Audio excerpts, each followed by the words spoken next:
Thank you very much. Yeah, it's so nice to see all of you here. Yeah, I'm a human environmental geographer, and I'm interested in particular in different forms of environmental knowledge, especially as they are found in agricultural contexts and material culture. And it's taken me a long time to kind of be able to say that so readily, but I thought of various kind of different ways to describe myself in the past, but I never came up with one like Kumasu, that I was the king of love. But that maybe sounds a bit better. We should maybe aim a little bit higher. My presentation today is kind of following from the preamble that I hope that you have had a chance to read, and a paper which I circulated too late just the other day, which kind of is a preamble plus one, and it kind of sets the stage for what I will talk about here today. And in essence, what I would like to say is that where we have come to this conference here in RIHN, in part due to Masahiro and my kind of long experience in thinking about how do we approach the idea of the Anthropocene in Asia. And one of our central ideas is that in order to do so, we really need to bed down the discussion in the real lived histories of this place. And in doing so, we would not just get to talk about our prefixed idea, the idea of the Anthropocene that is pre-arrived, but instead kind of rethink actually the meaning of the Anthropocene itself. And so that's in a sense where I'm pointing here, but the key idea is that amidst all of these long-standing forms of environmental knowledge, if we're really open to the different forms that environmental knowledge takes, that there's a very important aesthetic dimension to that knowledge. And that knowledge is very important in turn to the Anthropocene if the Anthropocene asks us what knowledge is relevant to the future. Before I go in, I'd like to just acknowledge two RIHN projects in which I have been really fortunate to work. One of them was this one, the Small-Scale Economies project of Professor Habu, an archaeologist and anthropologist at UC Berkeley. She's returned to the department there. But this project was a lot of environmental archaeology, archaeobotany, human ecology, and anthropology, looking at how long-term perspectives can be brought into contemporary sustainability concerns, especially around the idea of sustainable agriculture. And the Feast project of Stephen McGreevy and many others who are here in the room today. And this project really is looking at the, as they say, the life worlds that surround contemporary sustainable, our understanding of contemporary sustainable food consumption and production. And then finally, the sites through which I have thought a lot of this stuff are based, originally collected through this GIAS program, the Globally Important Agricultural Heritage Systems, established by the FAO just about 2 years ago now as a formal program, but pre-existing for some 10 years or so. I was involved there. I've been involved there for about 5 years. And it's a really interesting program that does, just as UNESCO kind of recognizes cultural manifestations that it says are of world cultural significance, this goes around the world saying, but these are agricultural systems which are of world significance. And the agricultural systems, what they say essentially, this is some of our kind of best agricultural knowledge, and we can say by extension, some of our best environmental knowledge. And these GIA sites, I'll talk about one of them in just a minute, are located around the world. Here's one in southern Yunnan, about 50 kilometers from Vietnam. It is the famous kind of what they call the honey rice terraces, although the honey are far from the only people who have created them. It's a system, as we can say. I use the word system as a kind of matter of habit, but actually I feel quite uncomfortable in many ways, as we were speaking earlier in the session about the use of the idea of system. to apply to such contexts. But it's one that, it's a place that was created about 12 or 1300 years ago. It's very rich in biodiversity, produces a huge amount of food, has completely transformed the landscape, and is representative of a whole way of living, of course, in this place.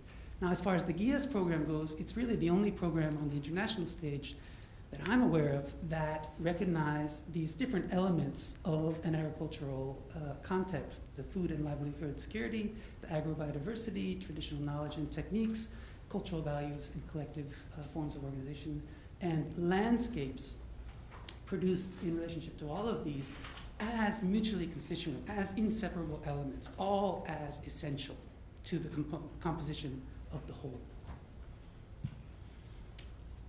And as a member some years ago of the scientific committee, it was part of our task was to recognize these sites, but another part was to kind of to give some advice to those who were interested, which were not a lot of people, at least in the FAO, in how to support these programs, these sites. And that actually caused us quite a bit of discussion.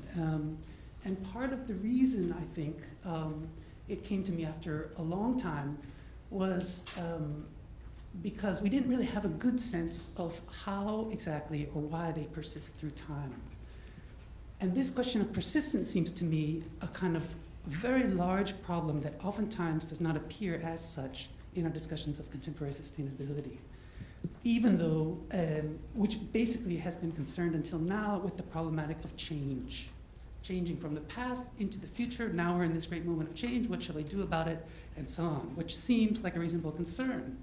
Nevertheless, with very few exceptions, and I've come to learn through time that archaeology is definitely one of them, few scholars have really been interested in the dynamics that explain long-term persistence through time. That is, the evolution, the coevolution, the coherence of context, human ecological context through time. Even though now this idea of persistence becomes really, it's an implicit and yet at the same time not really fully acknowledged component of the questions of resilience. Resilience is a question of how you keep on a kind of basic system coherence through time. And yet we don't really have many clues about what are the type of relationships which do create coherence through time. And so even though in the question of resilience, we tend to look these days for all different kind of quantitative indicators, the best that we can do, I think that when we're looking at situations like this and you think about persistence, you enter into ontological and epistemological dimensions of local landscape values. And these remain for most of science, for most of social science, and even for most of the humanities as kind of remote and otherworldly and alien territories. So I think we got a little sense of that in the previous presentation when, if you look at the animistic explanation of how to explain or how to rationalize or to describe your behavior in environments, it ends up in this level of cultural belief, which can too easily appear to be a purely cultural phenomenon and have no real relationship to the biophysical realities of the place.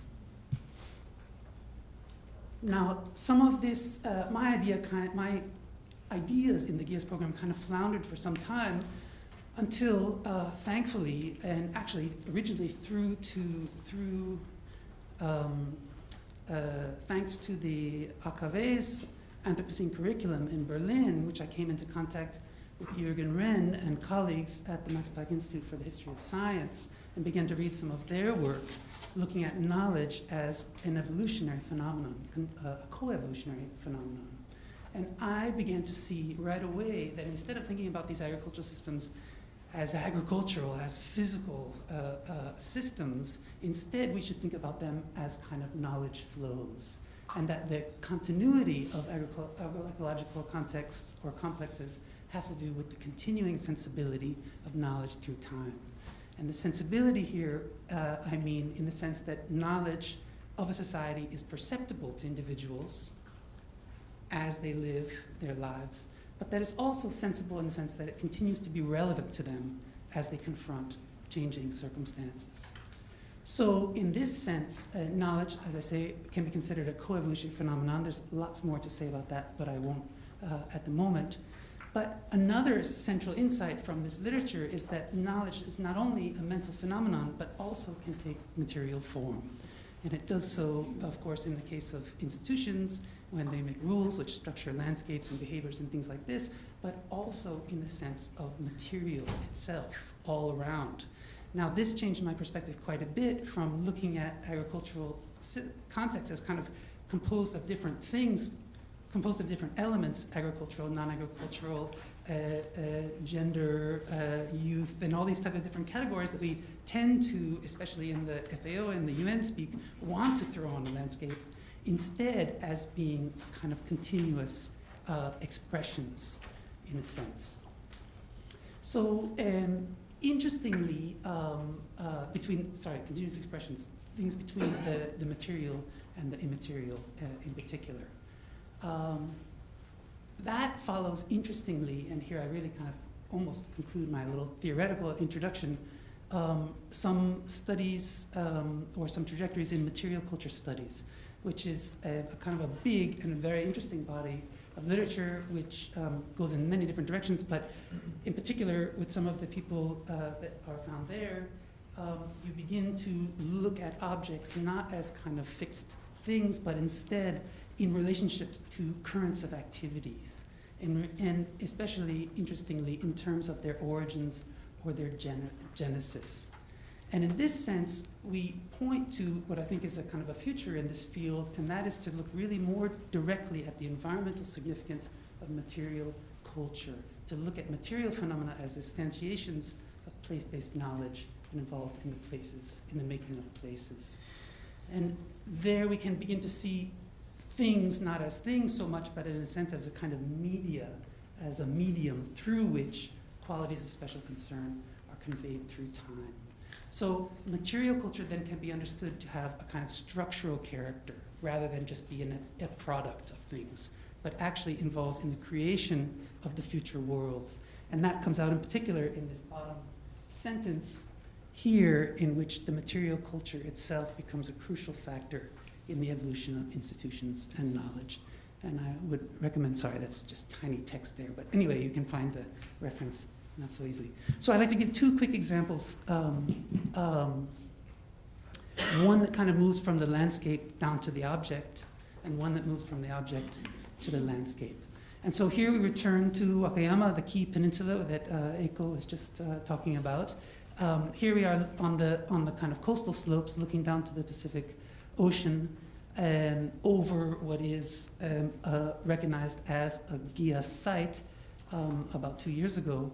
And what you see here under these kind of blue tarps, the blue tarps are underneath the plum orchard, and the tarps are put down there to aid in the harvest of the plums. This landscape is extremely steep and exposed to some of the most serious weather in Japan.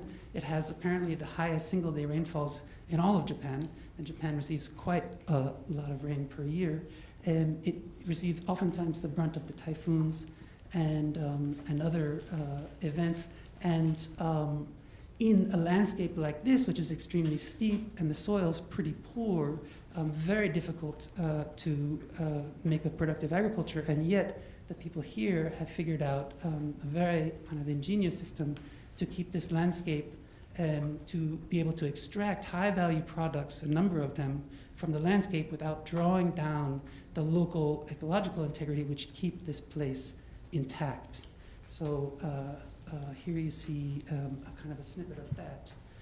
In kind of conceptual form, this is the basic outline of the place.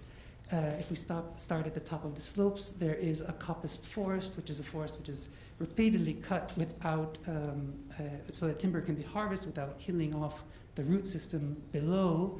That is at the back, in the back country and on the upper slopes.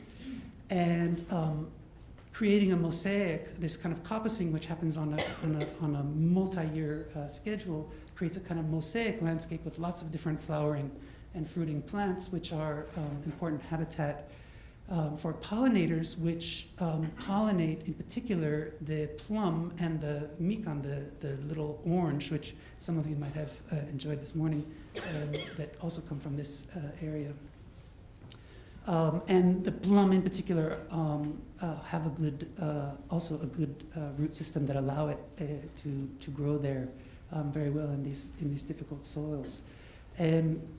In keeping the root and the soil surface intact, essentially you provide all of these watershed protection services, which are in particular of benefit to the agriculture downstream, so that you can get in a very challenging environment a regularly producing and very hardworking landscape, while also essentially providing additional agricultural benefits to the multi-crop cultivation which occur downstream. In order to keep moving, here I just show you a few pictures. Here we're looking at an orchard in the front. This is actually an abandoned orchard there, but it allows you to see how closely the orchards abut the forest. At the edge of this zone, if this were an orchard, you would see lots of bee houses like this, where people specialize in keeping bees. Here are the plums. These are the umeboshi, the famous part of Japanese cuisine, of course. This is really the center of Japanese ume production, although there are a few others that are large, but this is the largest, and these are considered to be some of the finest. Some of those you'll see selling in the Kyoto stores, perhaps for 100, 200, 300 yen per piece. Anyway, they have a lot of people specializing in the ume. Some people also specialize in the beekeeping, although many of the beekeepers are also ume farmers. Here you see a backwoods kiln, because on the forest, the coppicing is really dedicated to the production of a high quality charcoal, which I'll talk a little bit more about. And here is Mr. Hara. Hara-san is kind of the chair of the local Charcoal Producers Association, and he's considered to be really the master of this trade. Here are some of the harvested lengths of sawtooth oak, which is an extremely dense and slow-growing wood that he harvests on a schedule of about every 15 years across the landscape.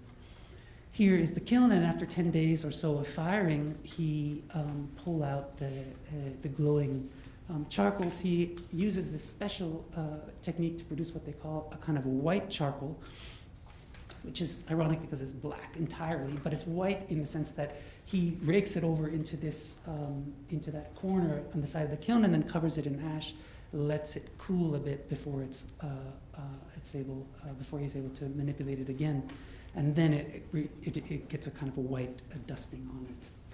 And because of the action of all of these individuals, and in particular because of their concern for pollination, there are very few pesticides and herbicides applied to these orchards, although there are some.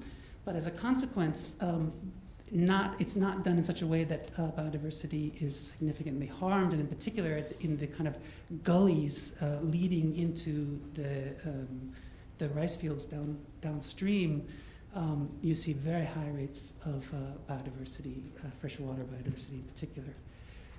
So this graphic is one of the kind of the key descriptors of this place, and it was very important, I think, in the designation, because it gives such a clear kind of conceptual overview of how to think about this place as a system.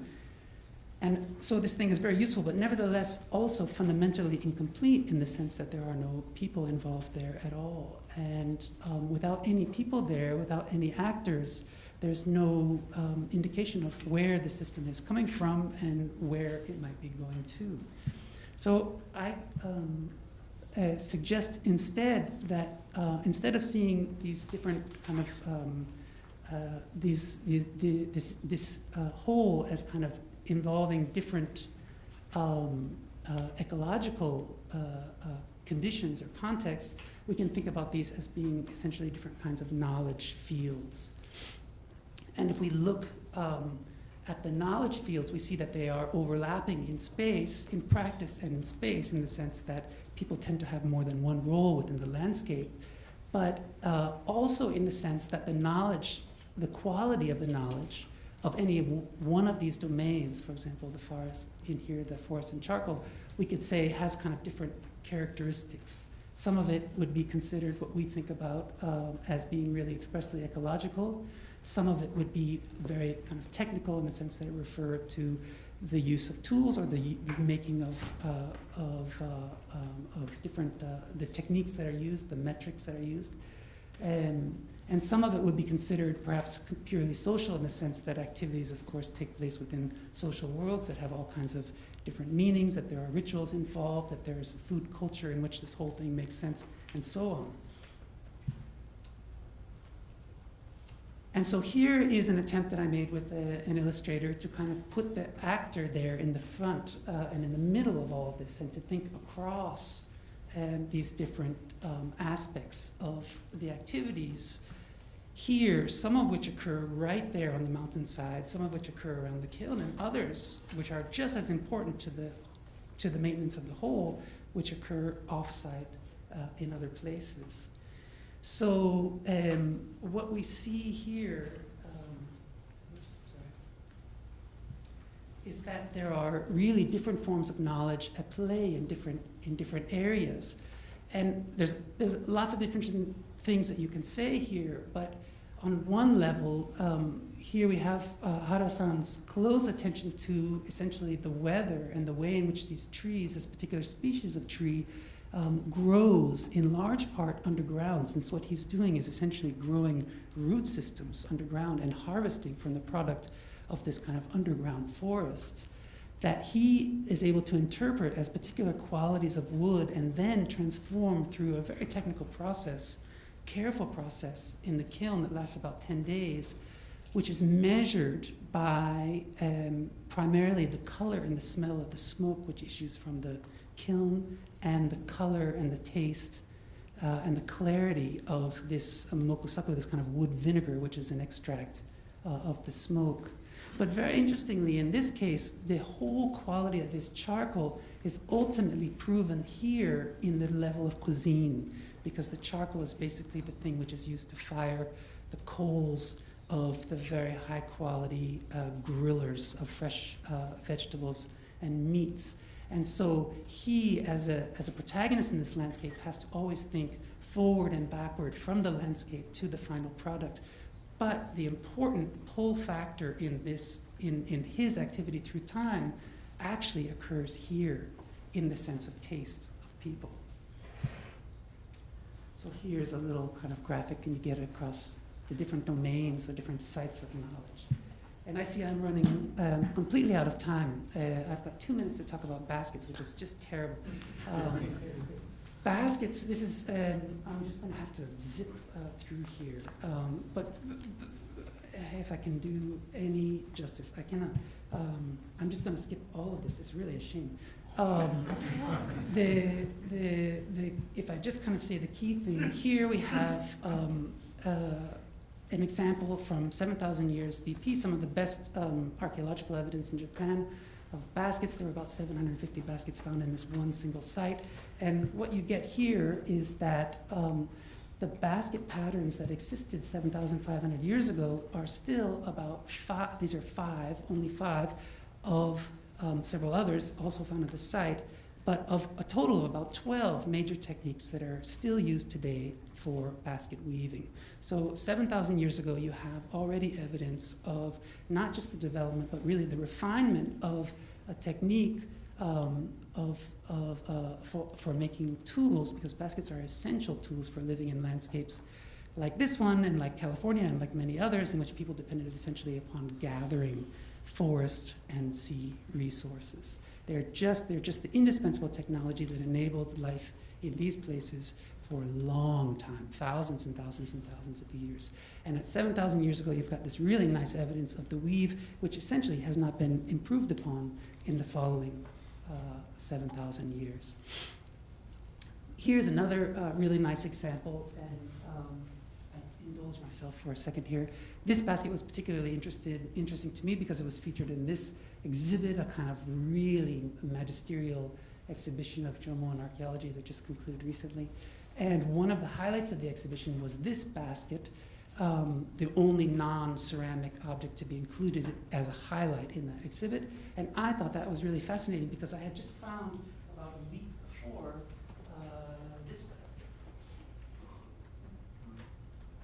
And this basket, this basket is not ancient, but it certainly has some age, and it's just remarkable at the similarities in terms of material and weave and the basic ideas.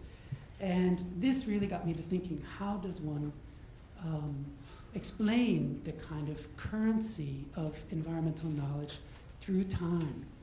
And how does one go about recognizing it? And that has put me in, recently I had a chance to spend some time at UC Berkeley archaeology, and the archaeologists, it took me a long time to realize, are the real experts in material culture. And of course they're very interested in baskets, and I began to dig into some of their texts. So here's a fundamental one on baskets, written by a Berkeley anthropologist of some years ago. The traditional basketry process requires time and a stable existence, one season to the next, and a general sense of the appropriateness of the activity to the total life. Certain grasses at certain times of the year, selected and sorted according to certain standards, worked at certain seasons, in certain moist atmospheres, according to certain techniques, in certain forms, with certain decorations, for certain purposes. So baskets are not random things at all. They're extremely specific, on the contrary. And baskets are also, if we think about their construction, and here I am kind of trying to illustrate that with the same artist we were obviously just in our first discussions, but you'll see where we're going in a way. Baskets are a solution to some kind of challenge, how to collect or store something, to carry something, to catch something. And if we think about them in terms of their genesis, they are produced, the form and the weave are determined at once by the material of which it's made, its tolerance for twisting and bending and knotting and things like this, and at the same time by the thing which it will contain. So a basket that is made with both of these considerations in mind has its own form, its weave, its patterns, its structure, its look, its associations, and all of these will be inseparable from the time and place and material of which it's made. I'm almost done. And so then this comes to my final point, which is a kind of a tough one to make, and that is that the aesthetic element, an element which in most of our even humanistic thought has been treated as essentially additive or superfluous to the central working function of things, is not at all superfluous. It is augmentative in the sense that it combines in one instant of recognition the different realms of life associated with the thing itself. So its ability to link up different realms of life, the seasons, the place, the practices, the flavors, the social experience, the passing time, and also that thing of living in the midst of all of the world, the nature around, the environment around. And that actually, when it comes down to it, the aesthetic potency of objects is in the effectiveness with which it does that, the quickness with which an object is able to do that. And so the aesthetic impact and the sense of significance and sense of beauty has to do with things essentially conveying to you how to live here. And that's why when you get to California basketry and others, you oftentimes come to statements like this: in order to appreciate basket making, you must make the transition from materialism to spiritualism. So a statement like that, which usually stumps us or puts us into this cultural realm, seems somehow dissociated from the serious concerns of the day, cannot be actually accomplished. And I think I conclude right there. Yeah, thank you very much.